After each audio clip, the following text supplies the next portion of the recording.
दोस्तों, एक समय की बात है, एक राजा की 4 पत्नी थी। एक दिन राजा बहुत बीमार हुआ और वह मृत्यु के करीब आ पहुंचा।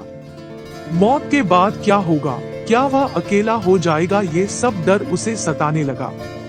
अब तक तो उसके पीछे हजारों लोग खड़े रहते थे।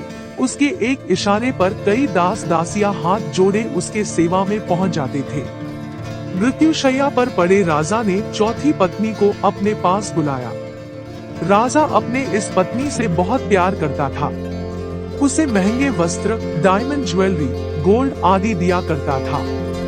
राजा ने अपने चौथी पत्नी से कहा कि मेरी हालत बहुत खराब है, अब लगता है मैं नहीं बच पाऊंगा। मरने के समय मुझे अकेलेपन का डर सता रहा है। राजा ने अपनी चहेती रानी से पूछा, क्या तुम मेरे साथ ही अपना मृत्यु चाहोगी? मृत्यु के बाद क्या तुम मेरे साथ चलोगी? चौथी रानी ने कहा, मैं ऐसा नहीं कर सकती, और वह वहां से तुरंत चली गई। राजा ने तीसरे पत्नी को पास बुलाया और उसे भी अपने साथ मरने को कहा।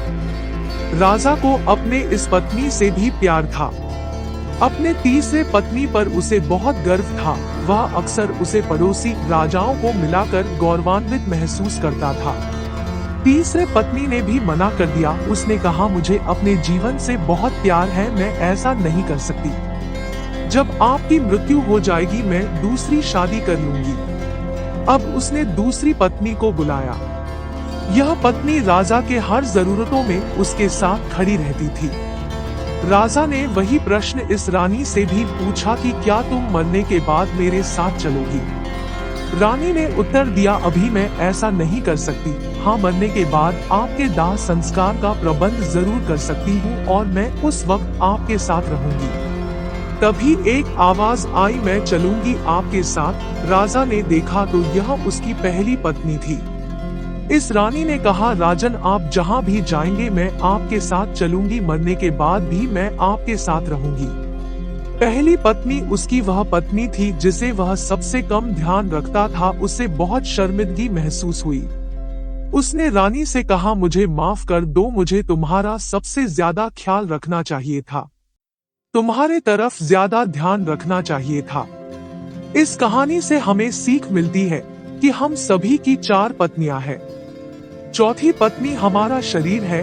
हम इसे स्वर्णाभूषणों से, महंगे वस्त्रों से सजाने में लगे रहते हैं, पर अंत में यह हमारा साथ छोड़ देता है। तीसरी पत्नी उन चीजों को प्रतिनिधित्व करती है जिसे हम तमाम उम्र इकट्ठा करने में लगे रहते हैं, जैसे घर, जमीन जायदाद, महंगे उपकरण इत्यादि। पूरे जीवन हम इस पर घमंड करते हैं। अपने दोस्तों और पड़ोसियों को इसे दिखाकर काफी खुश होते हैं, पर अंत में यह सब यही रह जाता है। इन्हें हम दूसरे लोगों में बांट देते हैं। हमारा परिवार हमारे चाहने वाले दूसरी पत्नी की तरह है जो जरूरत पर हमारे साथ रहते हैं। वे हमारे दाह संस्कार का प्रबंध करते हैं, पर वे भी शमशान भूमि में हमें अकेला छोड़कर चले जाते हैं। पहली पत्नी हमारे आत्मा की तरह है जिसे हम सबसे ज्यादा उपेक्षा करते हैं। हमें सबसे ज्यादा इसी का ख्याल रखना चाहिए, क्योंकि मरने के बाद यही हमारे साथ जाता है।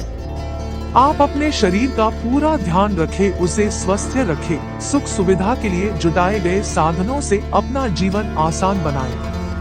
अपने परिवार, दोस्तों के साथ का खुशियां बांटें, पर आप अपने आत्मा को नहीं भूलें, उसे पूरा ख्याल रखें। कुछ समय अकेले रहें, ईश्वर का ध्यान करें, योगा मेडिटेशन करें, नेक काम करें, किसी पाप के भागी ना बने। दोस्तों, यह कहानी आपको अच्छी लगी हो तो अपने दोस्तों में भी शेयर जरूर करें, उन्हें भी असली जीवन जीने में मदद करें।